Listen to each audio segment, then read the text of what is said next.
നാട്ടിലായിരുന്നെങ്കിൽ പുതപ്പം മൂടി പുതച്ച് കിടക്കുന്ന സമയമായിരുന്നു ഇപ്പം. ഒന്നും ഇനി പറഞ്ഞിട്ട് കാര്യമില്ല. ഏകദേശം 10-11 വർഷമായി ഇത് ഉറങ്ങിയിട്ട്.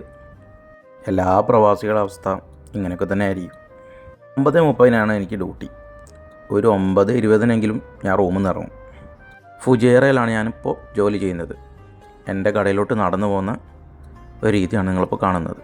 ഇത് ഫുജേറയുടെ സിറ്റി തന്നെയാണ്. ഏരിയ എന്ന് പറഞ്ഞാൽ ഇവിടെ കൂടുതലും എക്സ്ചേഞ്ചുകൾ, സ്വർണ്ണക്കടകൾ, പെർഫ്യൂം ഷോപ്പുകൾ ഉള്ളൊരു മാർക്കറ്റ് തന്നെയാണിത്. എന്തായാലും ചൂട് കൂടി വരുന്നുണ്ട്. നല്ല ചൂടാണ്. ചൂടായാലും തണുപ്പായാലും പ്രവാസികളെ സംബന്ധിച്ച് ഇതൊന്നും ഒരു പുത്തരിയല്ല. ചൂടും തണുപ്പും നിറഞ്ഞ ഒരുപാട് ദിവസങ്ങൾ ഇനിയും നമുക്ക് കടന്നു പോകാനുണ്ട്. മറ്റൊരു വീഡിയോ ആയിട്ട് വീണ്ടും കാണാം. ബൈ.